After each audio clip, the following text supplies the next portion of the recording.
성부 하나님, 성자 예수님, 성령 하나님, 삼위일체 하나님이라는 이야기를 여러분 들어보셨죠? 사실 이해하기가 굉장히 어려운 그런 말입니다. 사실 목회자들도 여기에 대해서 제대로 잘 설명을 못해요. 이런 말이 있어요. 삼위일체에 대해서 설명하려고 하는 순간 이단이다, 이런 말이 있을 정도로 말하기도 어렵고 듣고 이해하기도 어려운 말이라는 거예요. 보통 삼위일체를 설명을 하려고 들면 우리가 잘못 설명을 할 수밖에 없다. 그러나 우리가 이해를 이렇게 하면은 쉽지 않을까, 이런 생각을 해봅니다. 하나님께서는 이 세상을 구원하시려고 하는 어떤 구원 플랜을 계획하신 분이고, 성자 예수님은 그 아버지 하나님의 구원 플랜을 이루시기 위해서 십자가에 죽으시고 구원을 완성하신 분이시고, 성령 하나님은 그 예수님께서 이루신 구원을 지금도 계속해서 이루어 가시는 일을 하시는 분.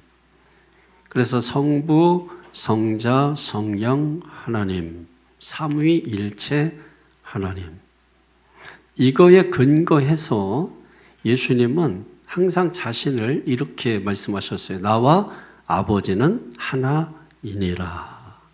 나와 아버지는 하나다. 이것 때문에 유대인들이 예수님을 핍박하고 박해하게 된 원인이 됩니다. 예수님께서 그 핍박 받으시고 또 박해를 당하시고 마침내 십자가에 죽으신 이유는 크게 보면 두 가지예요. 하나는 안식일을 범한 것이고, 또 하나는 자칭 내가 하나님이다, 하나님과 동등하다. 이 사실 때문에 예수님께서 박해, 핍박 당하시고 마침내 십자가에 죽으시게 된 것이죠. 우리가 오늘 본문 시작하기 전 바로 전에 18절 말씀을 한번 다 같이 보십시오. 본문 바로 전에 18절 말씀 시작. 유대인들이 이로 말미암아 더욱 예수를 죽이고자 하니 이는 안식일을 범할 뿐만 아니라 하나님을 자기의 친아버지라 하여 자기를 하나님과 동등으로 삼으심이러라. 아멘. 두 가지 말씀하죠. 안식일을 범했다. 또 하나는 신성모독이다 라고 하는 것입니다. 안식일을 범했다라고 하는 이유는 앞서서 베데스다 연못에서 38년 된 병자가 있었는데, 이 38년 된 병자는 그곳에서 38년 동안 아무런 삶에 대한 기대와 희망도 없이 하루하루 허송세월하면서 언젠간 나도 낫겠지 하면서 그 자리를 지키고 있었던 사람이에요. 근데 예수님께서 그 사람을 주민하셔서 그 사람을 고쳐주셨죠. 근데 때마침 그날이 안식일이라는 거예요. 이게 유대인들의 시비 조건이 된 거예요. 그러니까 유대인들은 그 병자가 38년 동안 희망도 없이 소망도 없이 그 고통 가운데 살아오다가 해방된 기쁨보다도 왜 안식일에 일을 하느냐, 왜 안식일에 쉬지 않고 일을 하느냐, 이 율법적으로 예수님에게 문제가 있다 하면서 예수님을 안식일 문제로 거신 거예요. 건 거예요. 근데 그렇게 말하면 예수님께서 그래, 내가 다음부터 그렇게 하지 않으면 되지 하고서 좀 그렇게 순조롭게 지나갈 수 있었는데, 예수님은 그렇게 하지 아니하시고 이렇게 말씀하셨어요. 18절 바로 앞절에 17절 말씀을 한번 보세요. 17절에 시작. 예수께서 그들에게 이르시되 내 아버지께서 이제까지 일하시니 나도 일한다 하심에 아멘. 예수님은 안식일에 왜 일을 해? 그렇게 말씀하실 때, 다음부터 하지 않을게. 이렇게 얘기했으면 좋을 텐데, 그러면 모든 문제가 다 사라질 텐데, 아버지가 일하시니 나도 일한다. 이렇게 지금 말씀을 하고 있단 말이에요. 안식일에 아무 일도 하지 않는 것이 율법을 준수하는 것이 아니다라고 하는 것을 예수님이 지금 말씀하고 있는 거죠. 사람들이 이 세상에 대한 태도가 몇 가지가 있습니다. 이 말씀을 근거해서. 그러니까 우선은 이런 거죠. 하나님이 일하시니 나는 쉰다. 두 번째로는 하나님이 일하시니 나도 일한다. 세 번째로는 하나님이 일하시지 않으니 나라도 일한다. 네 번째는 하나님이 일하시지 않으니 나도 안 한다. 4번 중에 몇 번이 정답이에요? 응? 여러분의 실력이 여기에서 여러분 드러나는 것이. 응? 몇 번이에요? 2번 외에 다른 번호라고 생각하신 분만 손 들어보세요. 2번이죠. 왜냐하면 예수님께서 이미 말씀하셨잖아요. 아버지가 일하시니 나도 일한다. 다른 문제는 뭐냐면, 다른 문제들이 틀린 이유는 뭐냐면, 아버지가 일하시지 않는다 라고 하는 것은 본질적으로 맞지가 않아요.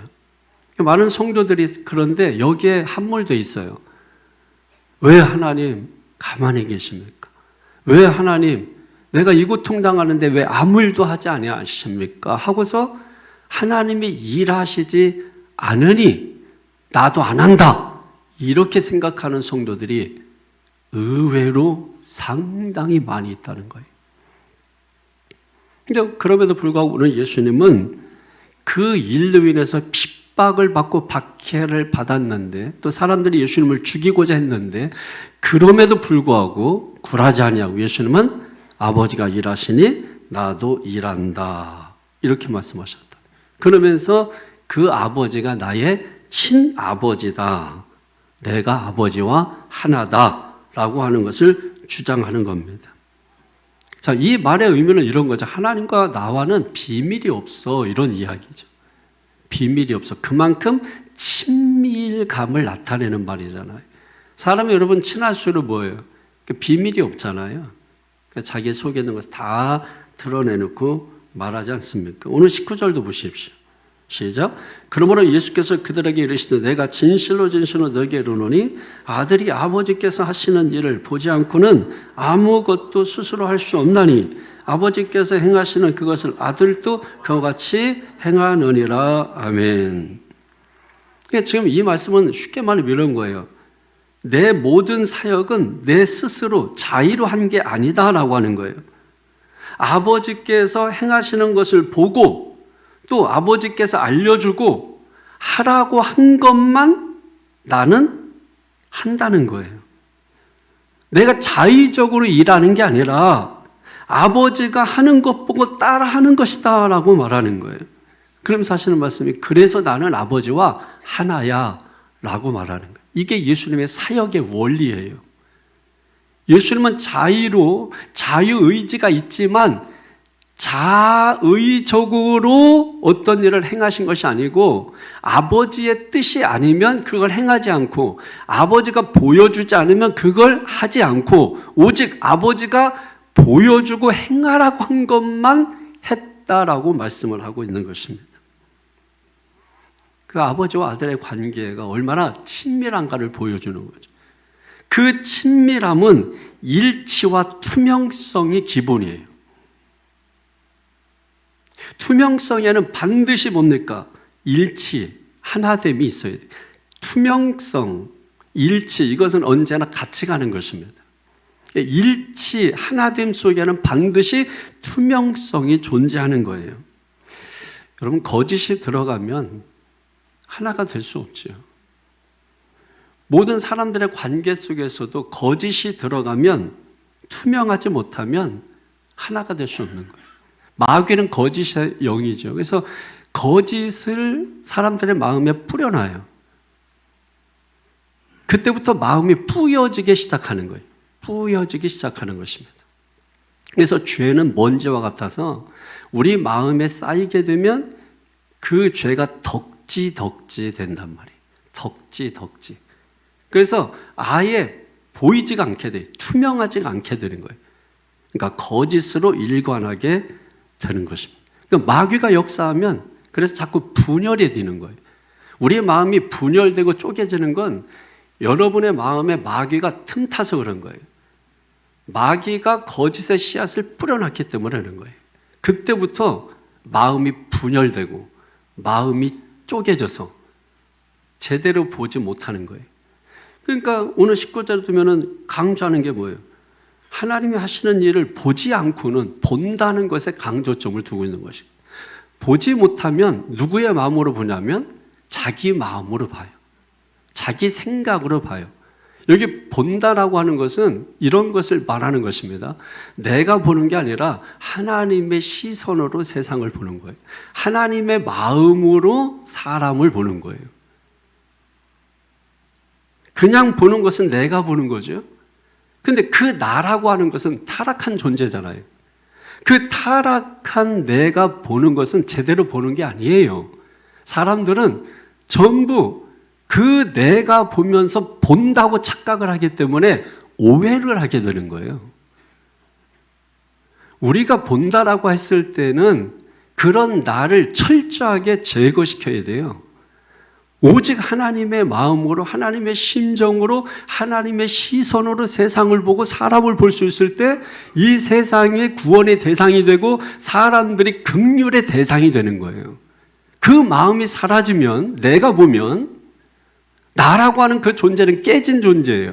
버려진 존재예요. 구제받을 수 없는 존재예요. 근데 그런 내가 본단 말이에요.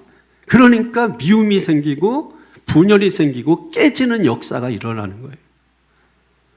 하나님께서 보여주신다라고 하는 것은 하나님의 마음으로 하나님의 심정으로 보는 것을 말하는 거예요. 지금 돌아봐야 되는 거예요. 내가 보긴 보는데 무엇으로 봤냐는 거예요. 세상 잣대를 가지고 들여봤는지 아니면 내 기준을 가지고 봤는지 내가 생각할 때는 이렇게 해야 되는데 여러분 신앙이 무슨 내가 생각하는 대로 하는 게 신앙입니까? 신앙은 성경대로 하는 거고 성경을 배워야 되는 거예요. 성경을 보지도 않고 어떻게 신앙생활이 돼요? 요한복음 1장 1절 처음에 시작하면서 태초에 하나님이 계시니라 그 하나님이 계신다라고 하는 것은 인격을 의미하는 거죠. 그 인격이기 때문에 그 말씀은 2절에 하나님과 함께 계셨고 그래서 11절에 그 하나님이 자기 땅에 왔지만은 사람들이 영접하지 않았다. 12절에 영접하는 자, 곧 그 이름을 믿는 자들에게는 하나님의 자녀가 되는 권세를 주신다. 13절에 이것이 인간의 혈통으로나 육정으로나 사람의 뜻으로 된 것이 아니라 하나님의 뜻으로 된 것이다. 그런데 우리는 말씀을 따르지 않아요. 내가 생각할 때, 내가 볼 때. 신앙이 아니라고요. 그런 마음에 마귀가 씨 뿌리기 얼마나 좋아요. 하나님의 말씀이 분명하면 마귀가 들어올 틈이 없는 거죠. 들어올 수도 없는 거죠.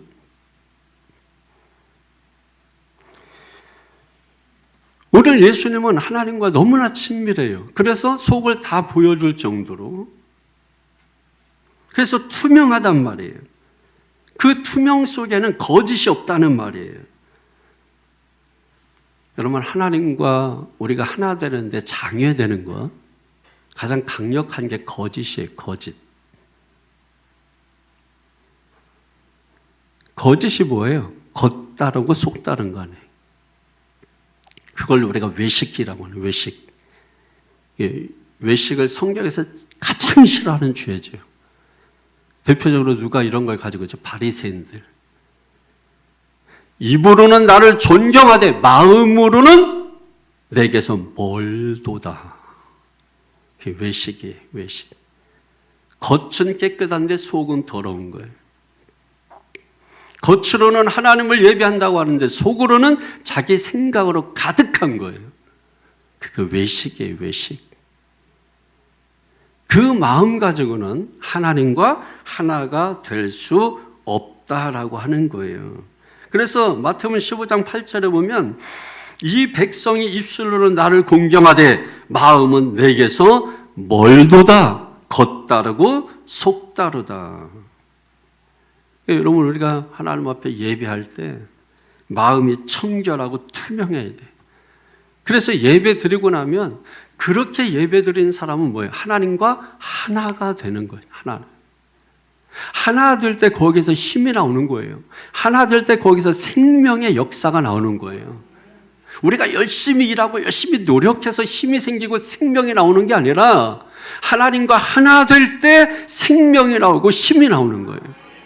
그러니까 우리가 힘써야 되는 것은 예배에 힘써야 되는 거예요. 우리가 기도를 통해서 예배를 통해서 하나님과 하나 될 때, 하나 되기를 힘쓸 때, 그때 거기서 힘이 나온단 말이에요. 생명의 역사가 나온단 말이에요. 여러분, 사람과의 관계도 마찬가지예요. 거짓이 있으면 결코 하나가 될 수 없습니다. 겉다르고 속다르고, 겉으로는 아이고 예 목사님 하면서 속으로는 자기 생각으로 가득한 사람들이 있죠. 하나 안 돼요. 그거 느낍니다, 여러분. 그래서 말로는 막 이렇게 하지만 마음으로 하나 될 수가 없어요. 가장 심각한 문제가 바로 어디에 있는지를 알아야 돼요. 내 안에 있는 겁니다. 내 마음에 있는 거예요. 근데 사람들은 자기는 못 보잖아요. 그러니까 뭡니까? 남만 보잖아요. 그러니까 지적질은 잘하지만 자기에 대해서는 관대하잖아요. 자기의 그 옹졸함, 자기의 그 부족함, 거기에 대해서는 굉장히 합리적이고 굉장히 관대합니다. 그러면서 다른 것에 대해서는 아주 엄격한 잣대를 들이대죠. 어떻게 그럴 수 있어? 거꾸로 한번 생각을 해보세요. 더 많은 사람들이 당신을 향하여 어떻게 그럴 수 있어? 이렇게 말한다는 생각은 안 해보시나요? 내가 누군가를 손가락을 가르치면 나머지 손가락은 전부 자기를 가르친다는 것을 기억하셔야 합니다. 이거 보지 못하면 신앙 안 돼요. 이거 보지 못하면 믿음 안 됩니다. 20절 보실까요? 시작. 아버지께서 아들을 사랑하사 자기가 행하시는 것을 다 아들에게 보이시고 또 그보다 더 큰 일을 보이사 너희를 놀랍게 여기게 하시니라. 아멘. 계속 보여주시죠. 누구에게 보여주는 거야? 친밀한 자에게 보여주는 거예요. 일치, 투명성, 하나됨, 투명성, 깨끗함, 거짓이 없는, 외식함이 없는 그 사람에게 하나님은 뭐예요? 계속해서 보여주시는 거예요. 보이신다는 것이 그 자체가 뭐예요? 투명하다는 거예요. 투명성이죠. 투명성은 거짓이 없다는 것이죠. 그래서 아버지의 생각을 다 보여주는 거예요. 아들의 생각도 다 보여주는 거예요. 그러니까 아버지와 아들의 관계가 아주 투명한 겁니다. 겉과 속이 같은 거죠. 여러분, 죄인들은 하나님 용서해 주세요. 왜? 그 죄인들은 겉도 속도 똑같아. 그러나 바리새인들은 뭐예요? 외식하잖아요. 이 사람들은 겉은 깨끗해 근데 속은 더러워. 용서하지 않아요. 여러분, 우리가 왜 용서받는 사람이 있고 용서받지 못하는 사람이 있는 줄 아세요? 그래서 우리는 가장 낮은 곳으로 내려가야 되는 거예요. 그 가장 낮은 곳에 갔을 때 비로소 뭐예요? 자기의 처절한 자신과 거기서 맞닥뜨리게 되는 거죠. 거기서 본 나는 아무것도 아니에요. 그 가장 낮은 곳에서 본 나는 5만 가지 죄인일 뿐이야. 그 낮은 곳이 가장 높은 곳이 되는 거예요. 왜? 그 가장 낮은 곳에서 가장 높은 곳에 계시는 하나님을 보기 때문이죠.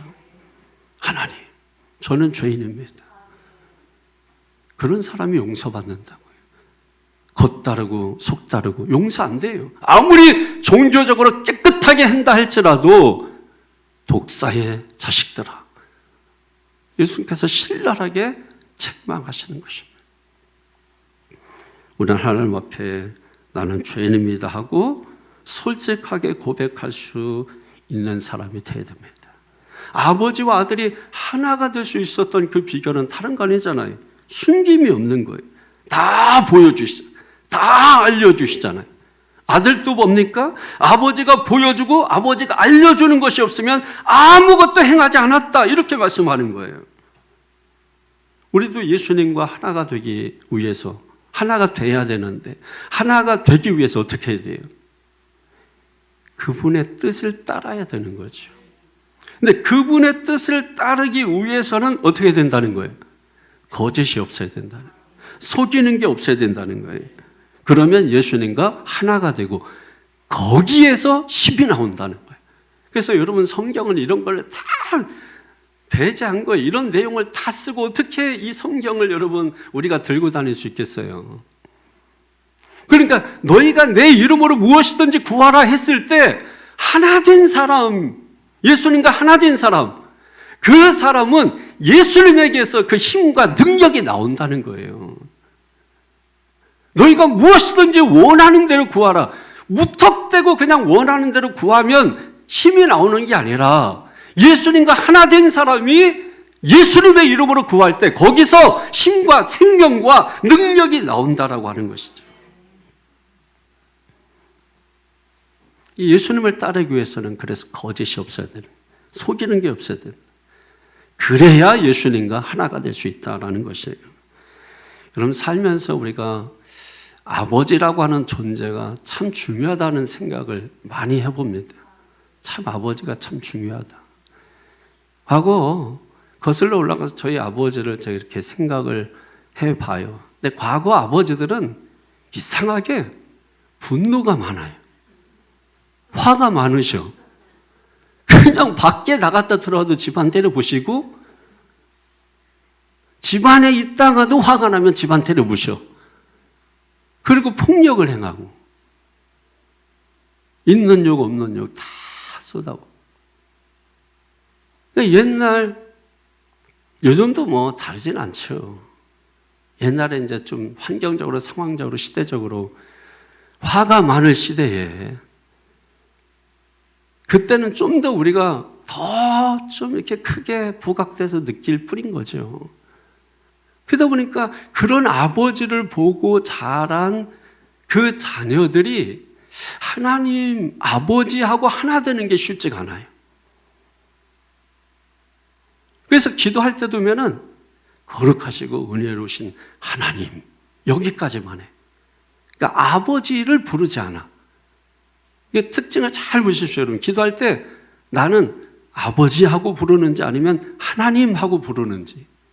그러니까 하나님하고 이렇게 아버지를 부르지 않는 사람들은 그러니까 하나님을 거룩하고 위대하고 높은 곳에 계시고 그래서 잘못하면 진노를 하시고 벌을 내리시고 그런 하나님으로만 생각해. 그런데 하나님 아버지 하고서 꼭 아버지를 부르는 사람들은 그 하나님과 굉장히 친밀감을 강조해요. 그 친밀감 속에 투명성이 있는 것이고 그리고 투명성 속에 일치됨, 하나됨이 있는 것이거든요. 그때 신앙이 힘이 나오고 생명이 거기서 나오는 것이거든요. 이게 없으면 신앙생활 해도 힘과 생명력을 느끼지를 못하는 거죠. 그래서 정말 아버지가 참 중요하다. 아버지의 관계가 참 중요하다. 아버지의 관계가 좋은 사람들의 특징을 보면 다른 사람들과도 관계가 굉장히 좋아요. 친화력이 있습니다. 부침성도 좋아요. 사교성도 굉장히 좋습니다. 근데 아버지와 관계가 좋지 않은 사람들은 다른 사람들과 관계를 맺을 때도 오래 가지 못해요, 그게. 그래서 아버지들은 정말 이 사회에서 정말로 중요한 그 역할을 해야 된다라고 하는 것을 새삼 많이 느끼게 됩니다. 그래서 저는 어려서 아버지에 대한 그런 분노도 많이 받고 그렇지만 또 반면에 굉장히 자식들을 끔찍히 사랑하는 그래서 그 모습을 어려서 많이 보고 배웠어요. 늘 이벤트를 해주시고 늘 성탄절에 양말 속에다 선물 감추고 이불 밑에 일어나면 선물이 감추어져 있고 뭐 이런 걸 하니까 제가 지금도 늘 그런 때 되면 아이들한테 장난을 뭘 줘도 그냥 주지 않고 이벤트를 하면서 이렇게 주게 된단 말이에요. 그래서 어떻게 하면 자녀들하고 가까워질까? 어떻게 하면 친밀감을 유지할까? 어떻게 하면 자녀들 속으로 들어갈까? 이런 거를 많이 생각을 해요.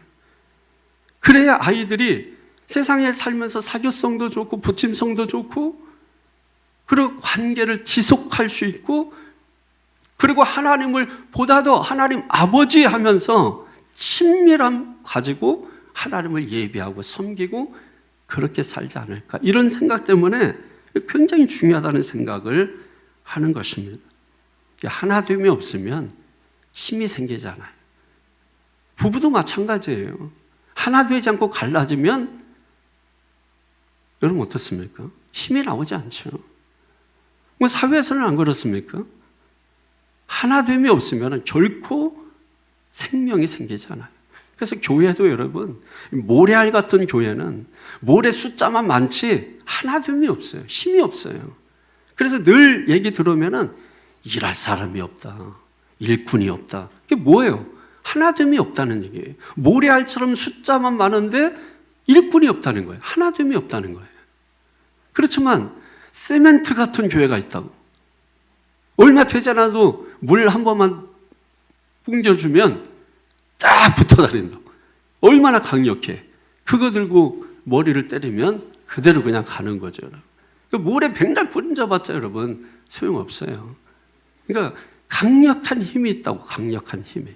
뭐 할 때? 하나 될 때. 삼겹줄은 쉽게 끊어지지 않는다고. 아무리 나무가 100개, 1000개 있어도 하나씩 나눠주면 뚝뚝 다 부러뜨리죠. 두세 개 묶어놓으면 분들어뜨리기 어렵습니다. 그러니까 하나님께서도 구약에 보면은 많은 숫자가 아니잖아요. 오히려 다 돌려보내.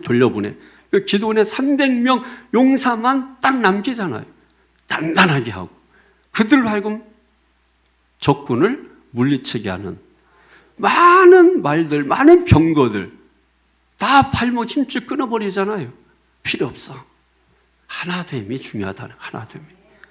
여러분 오순절 마가 다락방에도 120명이잖아. 그러면 그 이전에 수많은 사람들이 예수님을 믿고 따라다니는데 그 사람들 다 어디 가고 120명만 남았냐고. 근데 그들이 뭐예요? 사도행전 1장 14절이면 마음을 같이하여 오로지 마음을 같이하여 하나님 앞에 기도했더니 오순절 마가 다락방에 성령의 역사가 나타나고 그걸 통해서 뭐예요? 교회가 시작된 거예요.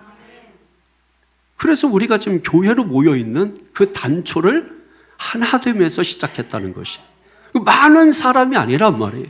소수의 사람들이 모여서 하나 돼서 한 마음으로 기도했더니 그와 같이 됩니다. 에베소 4장에 보면은 계속해서 강조하는 게 뭐예요? 하나 되라.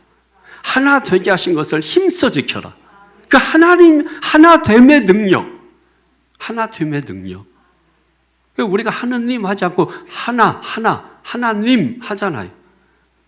하나 되는 것이 얼마나 중요한가를 우리에게 보여주고 있는 것입니다. 우리는 예수님과 하나 되는 일에 힘써야 될 줄로 믿습니다. 예수님과 하나 되기 위해서는 내가 죽어야 되거든요. 내가 죽어야 돼요. 내가 죽고 예수로 살아야 돼요. 나는 죽고 예수 살고 이게 돼야 된단 말이에요. 내가 살아있으니까 말하는 거죠. 내가 살아있으니까 속상한 거죠. 내가 살아있으니까 억울한 거죠. 죽어야 된다. 어떤 때는 정말 마음에서 막 저 인간 왜 저러지? 저 사람 왜 그러지? 막 올라와. 그렇지만 뭐예요? 내가 죽어야지. 내가 죽어야 예수가 살지. 내가 살면 예수가 죽고 내가 죽으면 예수가 살고 내가 사는 것보다 예수가 사는 게 더 중요하지. 내가 죽어야 돼. 끊임없이 죽어야 된다. 죽여야 된다. 그러니까 여러분 만나는 거예요. 내가 살아있으면 못 만나요. 왜? 이해관계가 있고 옳고 그름이 있고 그러니 어떻게 만나요? 그러나 여러분 아까 말씀드린 것처럼 내가 죽으면 예수님의 마음으로 그 사람을 보고 예수님의 마음으로 세상을 보니까 그래서 우리가 볼 수 있는 거죠, 여러분. 예수님도 하나님이 보여주시는 것만 보고 예수님이 들려주시는 것만 듣고 예수님이 말하라고 하신 것만 말씀하셨다. 이렇게 고백하고 있는 거예요. 요한복음 14장 8절에서 14절에 보면 10절에 보면 요한복음 14장 8절에서 10절을 보면 들어보세요. 빌립이 이르되 주의 아버지를 우리에게 보여주옵소서 그리하면 좋게 간다. 자, 빌립이 제자죠. 예수님의 제자죠. 그런데 뭐예요? 아버지를 보여달라 이렇게 말하는 거예요. 그래서 예수님께서 빌립한테 말합니다. 빌립아, 내가 이렇게 오래 너희와 함께 있으되 네가 나를 알지 못하느냐? 나를 본 자는 아버지를 보았거늘 어찌하여 아버지를 보이라 하느냐? 무슨 말입니까? 예수님께서 이렇게 말하는, 네가 그동안 나와 함께 있으면서 나를 관찰했지 않느냐? 나를 관찰했다면 내가 하나라는 것을 보았을 것인데 나를 본 자는 아버지를 본 것인데 그런데 왜 아버지를 보여달라고 해? 나를 보았으면 아버지를 본 건데 왜 보여달라고 하느냐는 거예요. 그러면서 10절에 내가 아버지 안에 거하고 아버지는 내 안에 계신 것을 네가 믿지 아니하느냐? 내가 너에게 이르는 말은 스스로 하는 것이 아니라 아버지께서 내 안에 계셔서 그의 일을 하시는 것이라. 너에게 이르는 말은 스스로 하는 것이 아니라 아버지께서 내 안에 계셔서 그의 말을 하시는 것이라. 나는 스스로 하는 게 없다라는 거예요. 아버지와 내 뜻은 다 똑같은 걸 네가 모르느냐? 내가 스스로 하는 게 없어. 나는 내 안에 계신 아버지의 일을 하는 거야. 나를 본 게 아버지를 본 것인데 왜 아버지를 자꾸 보여달라고 해? 예수님께서 빌립에게 이렇게 말씀하신 것이. 그리고 나서 11절 이하의 14절까지 이렇게 말씀하는 거예요. 내가 아버지 안에 거하고 아버지께서 내 안에 계심을 믿으라. 그렇지 못하겠거든 행하는 그 일로 말미암아 나를 믿으라. 내가 진실로 진실로 너에게 이르노니 나를 믿는 자는 내가 하는 일을 그도 할 것이요 또한 그보다 큰 일도 하리니 이는 내가 아버지께로 감이라. 너희가 내 이름으로 무엇을 구하든지 내가 행하리니 이는 아버지로 하여금 아들로 말미암아 영광을 받으시게 하려 함이라. 내 이름으로 무엇이든지 내게 구하면 내가 행하리라. 예수님과 하나가 될 때 거기에서 힘이 나온다고. 예수님과 하나가 될 때 거기에서 능력이 나온다고. 내가 노력해서 열심히 뭘 해서 능력이 나오고 힘이 나오는 게 아니라 그러므로 우리가 해야 되는 일은 오직 예배에 힘쓰고 기도에 힘써서 예수님과 하나 되는 게 중요하단 말이에요. 예수님과 하나가 됐냐 되지 않았느냐 이게 중요한 문제라는 거예요. 예수님과 하나가 되지 않으면 여전히 내 힘으로 살고 여전히 내 능력으로 살려고 하는 것입니다. 그런데 예수님과 하나가 되면 내가 살아갈 수 있는 힘이 거기서 나온다는 거예요. 요한복음 17장은 예수님의 중보기도가 나오는 것이거든요. 요한복음 17장 21절에서 22절에 이렇게 말씀하세요. 아버지요 아버지요 아버지께서 내 안에 내가 아버지 안에 있는 것 같이 그들도 다 하나가 되어 우리 안에 있게 하사 세상으로 아버지께서 나를 보내신 것을 믿게 하옵소서. 내게 주신 영광을 내가 그들에게 주었사오니 이는 우리가 하나가 된 것 같이 그들도 하나가 되게 하려 함이니이다. 예수님이 중보기도 하시면서 강조한 게 뭐예요? 나는 하나님과 하나다라고 하는 것을 강조한 거예요. 목사와 성도가 하나일까? 여러분 어떻습니까? 지금 저하고 여러분이 하나라고 생각하시나요? 응? 부부간에 하나인가요? 형제지간에 하나인가요? 성도와 성도 간에 하나가 됐습니까? 만약에 생각이 다르다고 한번 생각을 해보세요. 복잡해지지 않겠어요? 나는 이 말하는데 앉아서 아니올시다 아니올시다 이렇게 하고 있고 그 아니올시다가 말씀입니까? 아니면 자기 생각입니까?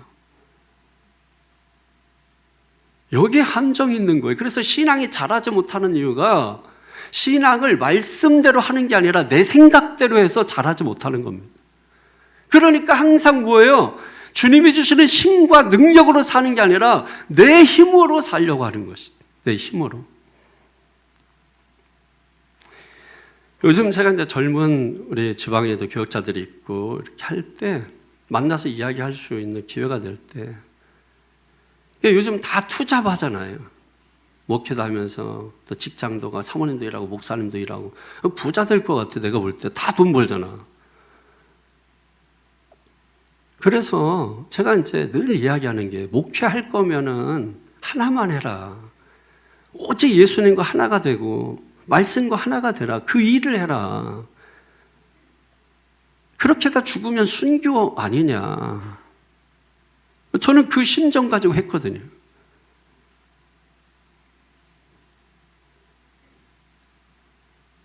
근데 세상과 하나가 되려고 하는 거예요. 그러니까 뭐예요? 자기 힘으로, 자기 노력으로.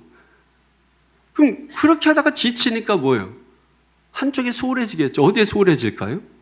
하나님께 소홀해져. 말씀에 소홀해지는 거죠. 그러니까 교인들은 없고, 그러니까 더 세상적으로 나가고, 그럼 이것도 안 되고 저것도 안 되고. 그럼 목사가 뭐 부자 돼서 잘 사는 게 그게 영광이 아니잖아요. 내가 섬길 수 있는 교회가 있고 설교할 수 있는 그 자리가 있다는 그 자체가 영광인 거잖아요. 우리가 중요한 것은 하나님의 자녀로 부르심을 받은 자들이에요. 아, 제가 언제 불러달라고 했나요? 아니죠, 여러분. 그냥 하나님의 주권이에요. 하나님이 그냥 부른 거예요. 어떤 사람은 그냥 누가 전도해서 데리고 나왔는데 전도해서 데리고 나온 사람보다 그 사람이 믿음이 더 좋아. 그래서 열심히 막 교회 봉사하는 분이 있어요. 그리고 어떤 사람은 전도해놓고 자기는 쭉 처져가지고 시험 들어가지고 교회도 안 나가는 사람이 있고, 어떤 사람은 교회에 빚 받으러 왔다가 목사님 말씀 듣고 변화돼서 빚 탕감해주고 교회에서 자동차 운전하면서 봉사하는 사람도 있어요. 왜 그런 일이 일어나? 몰라요. 우리는 하나님의 주권이에요. 하나님이 선택하신 거예요. 그래서 우리를 불러주신 거예요. 그러니까 하나님께 부름을 받아서 저와 여러분이 오늘 이 자리에 왔어요. 그 부른 자의 뜻이 어디에 있습니까? 말씀에 있잖아요. 근데 말씀은 온데간데없고 내 생각만 가득하면 불렀지만 누구의 뜻을 행하는 거예요? 여전히 부른 자의 뜻을 행하는 것이 아니라 자기의 뜻을 행하는 거잖아요. 예수님이신 하나님의 아들도 자기의 자유의지가 있었지만 하나님이 세상에 보내셨기 때문에 자의로 자기의 뜻을 행한 것이 아니라 오직 아버지의 뜻을 행했고 아버지 하시는 말씀만 행했고 아버지가 보여주고 하라고 하신 말씀만 전했다고 하는 것이죠. 그래서 나를 본 자는 아버지를 본 자야. 왜 나를 보고 아버지를 보여달라고 해? 라고 말하고 있는 것이죠. 그래서 나는 아버지와 하나야 그랬더니 저거 이단이다. 저거 심각하게 문제했다. 신성 모독이다. 이러면서 예수님을 죽이고자 한다는 거예요. 중요한 것은 누가 하나 되게 하시느냐, 이게 중요하죠. 에베소서 4장에 보면 평안에 매는 줄로 성령이 하나 되게 하신 것을 힘써 지키라 이렇게 말씀합니다. 누가 하나 되게 하셨다고요? 성령이 하나 되게 하셨다고. 그 성령이 말씀을 주셨고 그 말씀에 우리가 순종하고 신뢰해야 되는 거예요. 여러분, 말씀에는 두 가지예요. 순종하고 신뢰하는 거. 우리가 할 수 있는 것은 순종하고 할 수 없는 것은 신뢰하는 거예요. 이게 말씀에 대한 우리의 태도예요. 할 수 있는 것도 순종 안 하는 사람들이 있고 내가 할 수 없다고 거절하는 사람들이 있어요. 이게 신앙 잘못하는 거죠. 할 수 있는 건 우리가 믿음으로 순종하고 할 수 없는 건 믿음으로 신뢰하는 거예요. 그러면 거기에서 하나님이 역사하시고, 그래서 우리가 일을 하다가 잘못해도 너 일 잘못했으니까 너 죽어, 그렇게 하시는 분이 아니라 다시 들고 일어나라, 다시 시작하게 하시고 다시 걸어가게 하시고, 그게 중요한 거예요. 그러니까 우리가 하나님과 하나가 되기만 하면, 예수님과 하나가 되기만 하면, 우리가 살면서 실패하고 넘어져도 하나님께서는 뭐예요? 계속해서 우리에게 기회를 주신다고요. 일어나서 들고 걸어가라 말씀하시는 것입니다. 그게 주님의 은혜라고, 그게 주님의 사랑이라고요. 그 사랑을 알면 결코 주님을 등지고 살 수가 없는 것입니다. 교회에서 성도들이 모여서 말씀을 나누고 은혜를 나누고 오후에 셀 모임을 갖고, 여러분 이게 얼마나 중요한 거예요. 시간을 따로 내서 우리가 말씀을 나누고 하는 그 이유가 뭐냐, 말씀과 하나 되기 위한 거예요. 말씀은 예수님이잖아요. 예수님과 하나 되기 위한 거예요. 왜? 거기에서 힘이 나오니까, 거기에서 생명이 나오니까. 그러니까 말씀을 나눔을 통해서 예수님과 하나 되는 것에 힘쓰는 것입니다. 근데 결국 누가 하신다고요? 성령이 하신다고. 마귀는 우리를 분열시킨다. 우리를 쪼개게 한다고.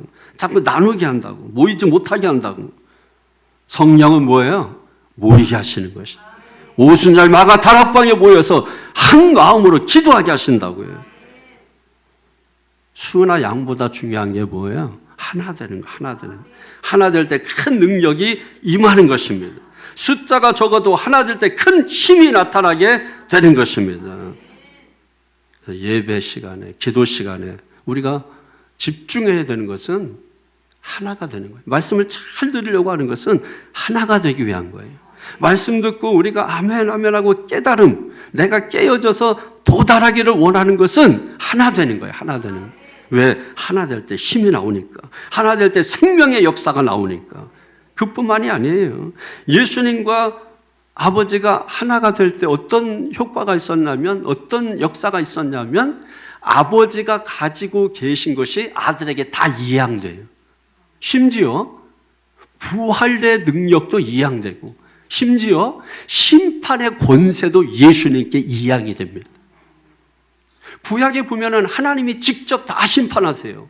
그런데 신약에 보면 하나님이 직접 하지 않고 예수님을 통해서 하세요. 그러니까 예수님께 모든 것이 다 이양됐기 때문에 그래요. 그러니까 우리가 하나님과 하나가 예수님이 되었듯이 우리가 예수님과 하나가 될 때 마찬가지 예수님의 권세가 우리에게 이양되는 것이, 예수님의 능력이 우리에게 이양되는 거예요. 우리가 잘 기억해야 되는 것은 예수님의 심판 권세를 가지고 계시단 말이에요. 심판 권세. 근데 이게 기가 막힌 거예요. 우리는 심판 그러면 벌벌벌 떤다고요. 내가 잘못했는데 우리는 어쩔 수 없는 죄인이에요. 여러분이 그 죄값을 감당하려고 하기 때문에 벌벌 떠는 거예요. 여러분은 죄값을 감당할 힘조차 없고 능력도 없고 아무것도 아니에요. 그래서 예수님께서 우리의 죄값을 예수님의 대신 감당해 주신 거예요. 그 대신 감당해 주신 그 은혜에 감사하면 되는 거예요. 우리가 그걸 지려고 하는 게 아니고 벌벌 떠는 게 아니고 모르니까 그런 거죠. 분명하게 말씀드릴게요. 예수님이 심판 권세를 가지고 계시기 때문에 심판관이에요. 우리가 성령을 파라클레토스라고 하는데 이것은 다른 보혜사라는 뜻이거든요. 그러면 원 보혜사가 있는 거예요. 원 보혜사는 예수님이고 다른 보혜사는 성령이에요. 그 파라클레토스라고 하는 그 뜻에는 변호사라는 의미가 있습니다. 그러니까 예수님께서 우리의 변호사가 되는 거예요. 검사가 되는 이 마귀가 계속해서 우리의 죄를 지적해요. 그때 변호사가 아닙니다, 아닙니다. 그 죄는 이미 예수님이 십자가에서 다 처리했습니다. 또 검사 마귀가 또 지적해. 제가 얼마 전에 남의 것을 도적질했습니다. 다른 사람 마음을 아주 고통스럽게 했습니다. 아닙니다, 아닙니다. 예수님께서 이미 그 모든 죄값을 다 감당하셨습니다. 변호사가 계속, 그래서 이 사람은 무죄입니다 이렇게 말해. 그리고 재밌는 게 뭐냐면 그렇게 변호를 해놓고 갑자기 예수님이 자리를 뜨시더니 어디로 가냐면 심판관의 자리에 가서 앉아 계시면서 뭐라고 말해요? 이 사람은 무죄입니다 하고 갑자기 땅땅땅 두들기는 거예요. 이게 콩가루 재판이에요. 그런데 이것이 하나님 나라의 재판이라는 거예요. 생각해 보세요. 예수님께서 변호사가 되어서 막 우리를 변호해주고 갑자기 심판관의 자리에 앉아가지고 너 죄인이야 이놈아! 이렇게 얘기하면 말이 안 되는 거잖아요. 변호사로서 이 사람은 죄가 없습니다. 이 사람의 죄값은 이미 다 예수님이 감당했습니다. 그렇게 변호해놓고 재판관의 자리에 올라가서 무죄입니다 하고 선언을 하는 거예요. 로마서 8장 2절에 결코 그리스도 안에 있는 자에게는 정죄함이 없나니 이는 생명의 성령의 법이 너를 죄와 사망에서 해방하였기 때문이다. 할렐루야. 이 사실을 우리가 믿으셔야 합니다. 그게 믿음이에요. 내가 하려고 하는 게 아니에요. 내가 죄값을 해결하려고 노력하는 게 아니에요. 내가 내 실수를 많이 하려고 노력하는 게 아니에요. 주님이 나를 대신해서, 내 실수를 대신해서, 내 죄를 대신해서, 나의 약함을 대신해서, 나의 질병을 대신해서, 심지어 나의 죽음까지 대신하셔서 부활의 능력을 우리에게 주신 거 아니에요. 예수님을 믿으면 부활의 능력이 주어지고, 예수님을 믿으면 심판을 이기는 것입니다. 이 은혜가 우리에게 있는 것입니다. 이걸 믿고 사느냐는 거예요. 이걸 믿고 사느냐. 이 믿음이 없으면 마귀는 계속해서 검사처럼 우리를 공격하는 거예요. 봐봐, 너 넘어졌잖아. 봐봐, 너 또 쓰러졌잖아. 봐봐, 왜 예수 믿는데 왜 어려움 당해? 봐봐, 왜 예수 믿는데 병들어? 계속해서 정죄한단 말이에요. 그러나 우리는 이미 재판에서 이긴 자들이에요. 이미 재판에서 승리한 자들이에요. 마귀야, 엉뚱한 짓거리 하지 말고 오늘 내 삶의 현장에서 썩 꺼져버려라. 왜 쳐버려야 돼? 선포해야 된다고. 그럼 마귀가 힘을 잃어버려요. 도망가면서 괜히 자기 권세도 있으니까 찝찝하잖아요. 그러니까 괜히 한번 찔러보는 거거든.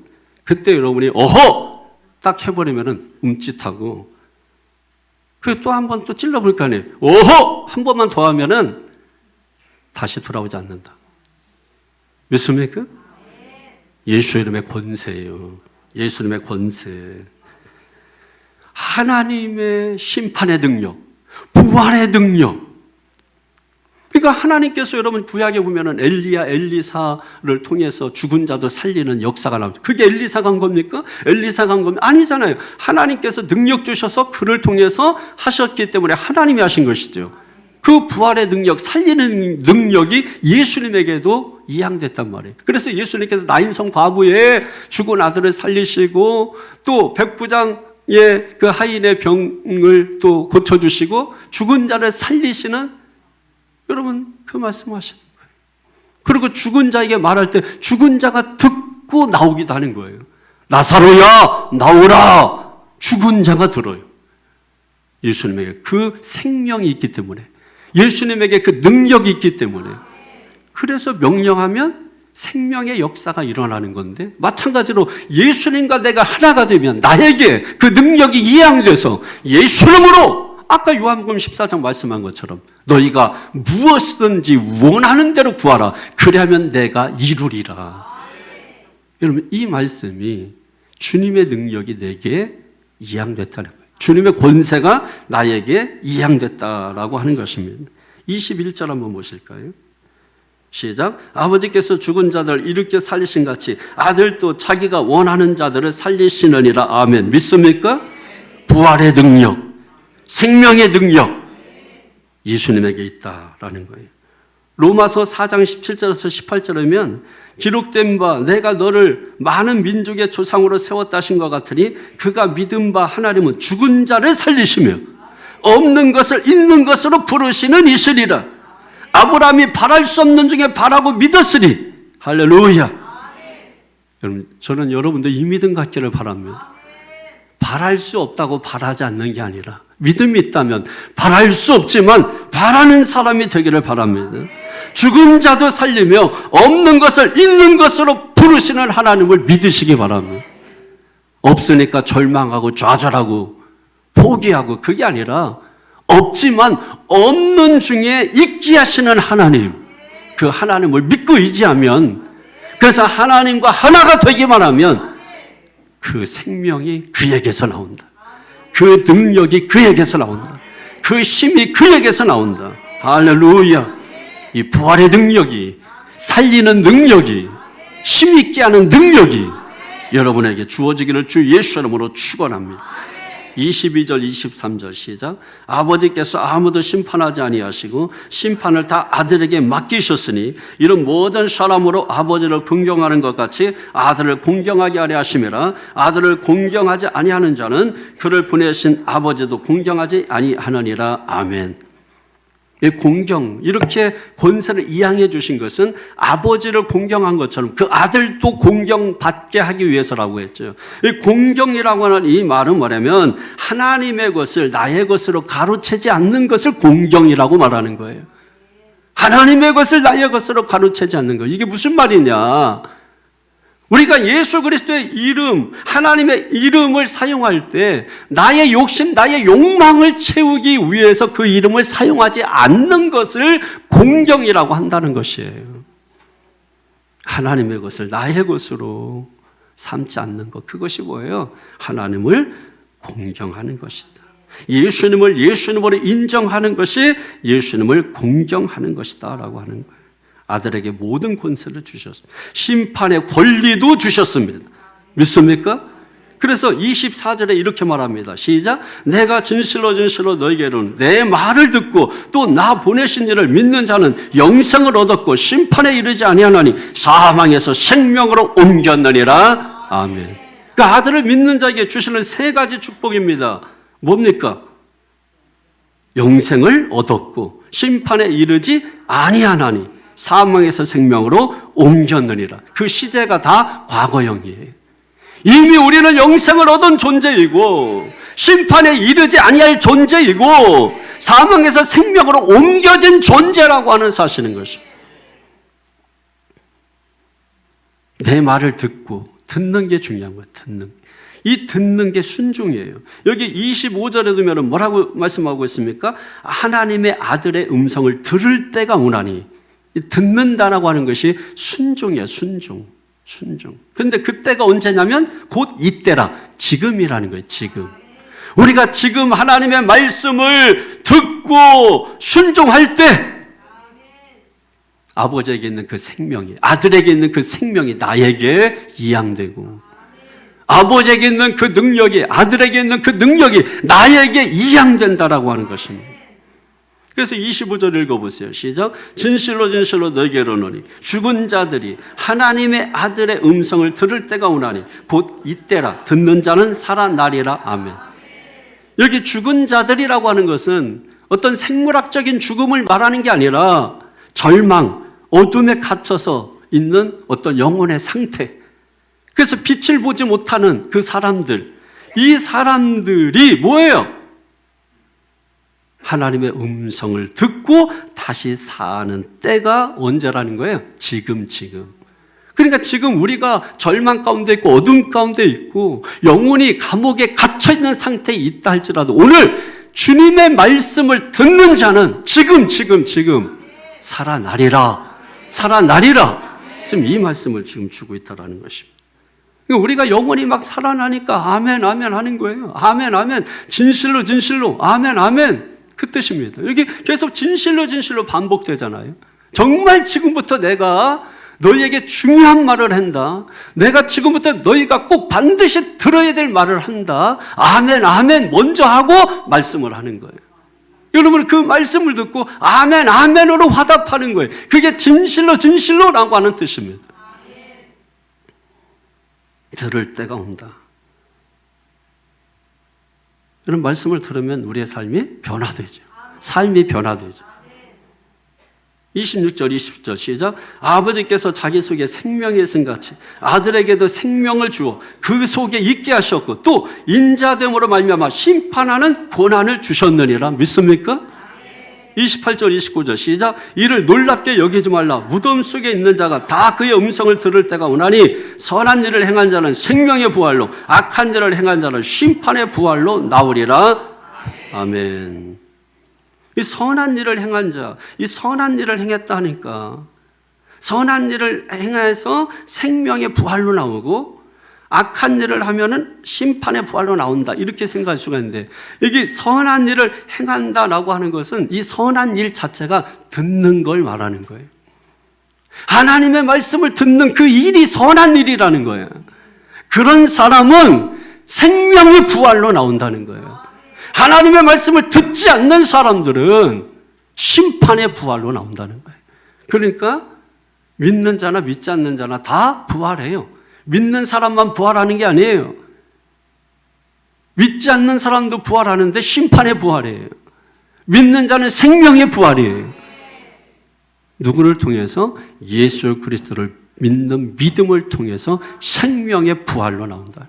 그래서 내 말을 듣고 또 나 보내신 이를 믿는 자는 이렇게 말씀하는 것입니다. 하나님의 말씀을 듣는 그 자체가 선한 일이에요. 하나님의 말씀을 들을 때 우리에게 변화하는 역사가 일어나는 거예요. 말씀을 듣지 않으면 변화하는 역사가 일어나지 않는다고요. 사람들은 열매 맺어야 된다, 착하게 살아야 된다, 자꾸 논리적으로 맞지 않는 말을 하고 있는 거예요. 들어보면 맞는 것 같은데 논리적으로 전혀 맞지 않아요. 나무를 심지 않고 어떻게 열매가 맺습니까? 그 나무를 관리하지 않고 어떻게 좋은 열매를 맺습니까? 근데 오늘 우리가 자녀 교육도 마찬가지지만은 무조건 좋은 열매 맺으라는 거예요. 여러분, 그러다가 낭패를 보신다고요. 그 나무가 잘 심겨졌는지, 심겨진 그 땅이 어느 땅인지, 여러분, 우리가 대한민국이 태어난 거 어떤 때 정말 감사할 때 있지 않습니까? 유럽이 뭐 그렇게 훌륭하고 아름답고 뭐 사방을 찍어도 다 예술 작품이 나오지만은, 그러나 거기에서 일주일 이상을 살다 보면 벌써 컵라면 먹고 싶고, 김치 먹고 싶고, 밥 먹고 싶고, 그런 거예요. 그래서 어떤 때, 야, 정말 이 나라에 태어난 게 얼마나 감사한가. 어느 땅에 심겨진 게 얼마나 여러분 중요한지 모르죠, 여러분. 그런데 그런 건 아랑곳하지 아니하고 그냥 뭐 이쪽 저 나무 뽑아가지고 이쪽에 옮기면 잘 되겠지, 저쪽에 옮기면 잘 되겠지. 그래서 여러분 되는 게 있냐고. 맨날 그 자리에 맨날 정체돼 있고. 저는 우리 교회에서 30년 전부터 아이들 같이 이렇게 성장하고 이렇게 온 애들 보면 한 곳에 계속 뿌리 내려서 이렇게 하는 애들 보면 지금 여러분이 그렇게 대학, 좋은 대학, 다 좋은 대학 타더라. 실력 대단해요. 실력이 대단합니다, 여러분. 그런데 뭐 이렇게 저렇게 해서 뭐 된 게 뭐가 있을까요? 우리가 어디에 신경 써야 되는가를 몰라서 그런 거예요. 부자가 잘 사는 게 아니에요. 그냥 부자는 부자인 거예요. 돈 많은 사람은 그냥 돈이 많은 거예요. 잘 사는 게 아니에요. 우리는 엉뚱한 생각들을 너무 가지고 있는 겁니다. 왜 이 일을 싫어하냐면, 이 일을 딱 그러면 노동 이렇게 생각해서 그런 거예요. 일은 축복이에요. 안식이에요. 이걸 잘못 이해하면 바리새인들이 율법적으로 안식일을 일하지 않는 날, 쉬는 날 이렇게 이해하고 받아들이게 되는 거예요. 그렇지만 하나님께서 안식을 정하셨을 때 하나님이 지금도 일하신다고 말씀하세요. 그 일하심이 뭐예요? 사람을 살리는 생명의 일이잖아요. 그러니까 일이라고 하는 자체가 노동이 아니고 일 자체가 축복이고, 왜 축복입니까? 사람을 살리는 일이란 말이에요.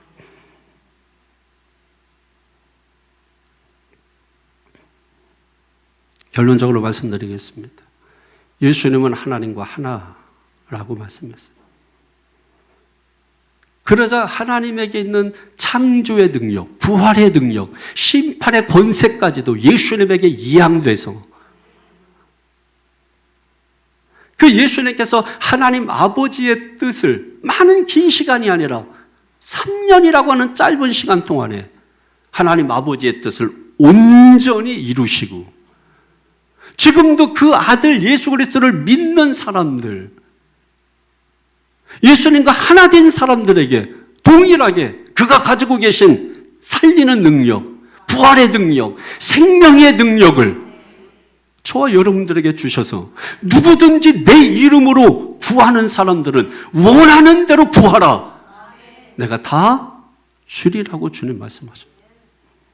주님에게 있는 능력이 나에게 이양되는 것입니다.